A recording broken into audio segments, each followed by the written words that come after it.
وہ ایک زبان ہے، ایک زبان نہیں ہے، ابھی بھی نہیں ہے نا، میں یہی عرض کر رہا ہوں. لیکن بات چیت تو شیر محمد صاحب کے ذریعے ہوگی، بہت اچھی بات ہے، ٹھیک، صورتحال سدھر گئی. لیکن یہ ہے کہ ہم آگے کیا کریں گے. مطلب یہ کہ ہم وہاں پہ بات چیت کر رہے ہیں، وہاں پہ ہم کارروائی کر رہے ہیں. شیر محمد صاحب کا معاہدہ اسی طرح جیسے گل بہادر صاحب کے ساتھ 2007 میں ہوا تھا کہ وہاں سے ٹیررسٹوں کو نکالیں گے، ٹیررسٹ نکلے نہیں. ظاہر ہے کہ ٹیررسٹوں کو نکالنا صرف ان کی بس کی بات نہیں ہے، اس کے لیے ریاست کو بھی حصہ لینا پڑے. یہ ساری ایسی بات ہے کہ پالیسی واضح نہیں ہے، معلوم نہیں کیا کرنا ہم چاہتے ہیں. ابھی بھی پالیسی آپ سمجھتے ہیں؟ میرا خیال یہ اس لیے واضح نہیں، میں گزارش کروں تھوڑی سی اس کے ساتھ احترام کے ساتھ. لیکن میرا خیال یہ ہے کہ ہمارے ہاں ایک گو مگو کی کیفیت اس لیے ہے کہ جب تک افغانستان میں طالبان کا فیصلہ نہیں ہو جاتا تب تک یہاں پہ ایک مکمل کارروائی یا مکمل فیصلہ جو ہے نظر ہوتا ہوا مجھے نظر نہیں آتا. ٹھیک، مراد صاحب صاحب، آپ بھی سمجھتے ہیں کہ حکومت کی پالیسی میں کنفیوژن ہے، ابھی بھی سول اور ملٹری دونوں اطراف ایک زبان نہیں ہے؟ بسم اللہ الرحمن الرحیم. دیکھیں افسار بھائی کہ یہ تو ایک حقیقت ہے کہ جامع پالیسی مرتب کرنا ہوگی. ہم اگر دیکھیں جس طرح کے یہ افراسیاب خٹک صاحب نے بھی ذکر کیا کہ جو ابھی سرجیکل سٹرائکس جس کو ہم کہتے ہیں اور ہوئے، اور وہ کہتے ہیں کہ پریسائز ہے، تو اس میں بہت ساری سویلین کیجویلٹیز آپ کو پتا ہے کہ اس میں سامنے آئی. تو بجائے اس کے ایک تو آپ کی ملٹری کا کام ہوتا ہے آپ کو علاقہ کلیئر کر کے دے دینا، ایک پولیٹیکل لیڈرشپ کی رسپانسبلٹی ہوتی ہے ایک جامع پالیسی مرتب کرنا، اور پھر اس کے جو نتائج ہوتے ہیں. مطلب میں مثال دوں گا کہ ساؤتھ وزیرستان میں آپریشن ہوتا ہے اور آپ نے دیکھا کہ 80% ہمارا مسعود ٹرائب جو ہے ان کی محرومیوں کو آج تک ہم دور نہیں کر سکے. مطلب 2004 سے آپریشن ہوتے گئے، مختلف مراحل پہ یہ آپریشن ہوتے گئے، چھوٹے بڑے آپریشن ہوتے گئے. 80% سے زیادہ جو مسعود ٹرائب ہے آج بھی ڈی اے خان ٹانگ کراچی میں. محرومیوں کا علاج ہو جائے پھر آپریشن ٹھیک ہے؟ نہیں دیکھیں دو چیزیں ہیں اس میں. ایک وہ ہے جو کرمنل ایلیمنٹس ہے، اور مطلب ایک تو ہے جو ہم کولیٹرل ڈیمیج کہتے ہیں، اس کی مطلب ریاست کی وجہ سے ان کی کچھ محرومیاں سامنے آ گئی ہے تو ان کی محرومیوں کو دور کیا جائے. دوسری یہ ہے کہ وہ ملیٹنٹس ہے اور پاکستان کی ریاست کے خلاف، پاکستان کے آئین کو نہیں مانتے، پاکستان کے خلاف وہ مسلح جدوجہد کر رہے ہیں، تو ان کے خلاف دوسرا راستہ جو ہے وہ بالکل تحریک انصاف کے منشور کا حصہ ہے کہ آپ ان کو آئسولیٹ کرو، ایلیمنیٹ کرو. لیکن اب جو وہاں پہ جو صورتحال بن رہی ہے وہ ایک خطرناک چیز جو وہاں پہ ہو رہی ہے افسار بھائی، وہاں کا جو لوکلز ہے ان کا شمالی وزیرستان سے افغانستان کی طرف جانا. مطلب اگر ابھی لیکن جو شیر محمد صاحب کی انوالومنٹ ہے اس کے بعد یہ ٹرینڈ رہے گا؟ نہیں دیکھیں بالکل یہ کیسا اسٹیپ ہے؟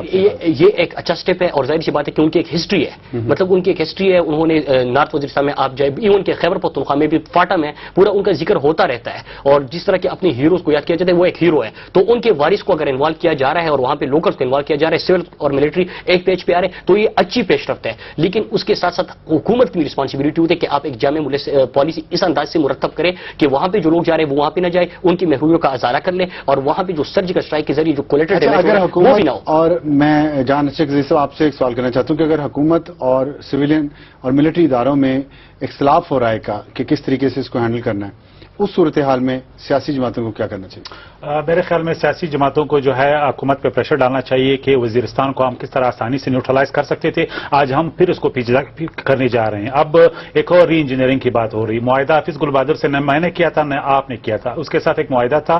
پھر حکومت کے ادارے اس بات میں کامیاب ہو گئے تھے کہ TTP کو جو ہے اس کو ان کی یونٹی چھوڑ دی گئی سجنا کے شکل میں. تو ان کے ساتھ جو ہے کوئی ڈیل بنا کے ہم بہت آسانی سے ان فارم ملیٹنٹ کے خلاف ایک محاذ بنا سکتے تھے جو وہاں پہ چھپے ہوئے ہیں، کیونکہ آسان نہیں ہے راگ ایلیمنٹ کو لوکل لوگوں سے علیحدہ کرنا.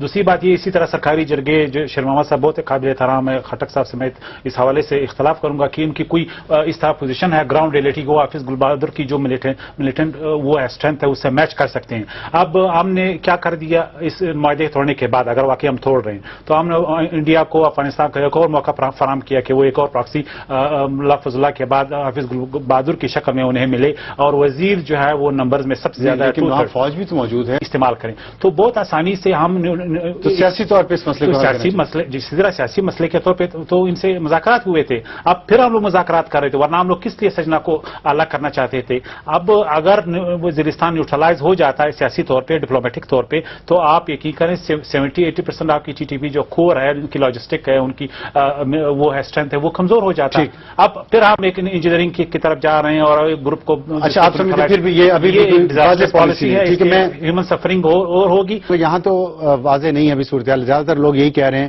کہ بات چیت ہونی چاہیے، لیکن لگتا ہے آپ کی حکومت نے فیصلہ کر لیا کہ آپریشن ہی سے بلوچستان کے مسئلے کو حل کرنا ہے. پوچھتے ہیں آپ سے کہ یہ فیصلہ کیوں کیا گیا، ایک چھوٹے سے بریک کے بعد.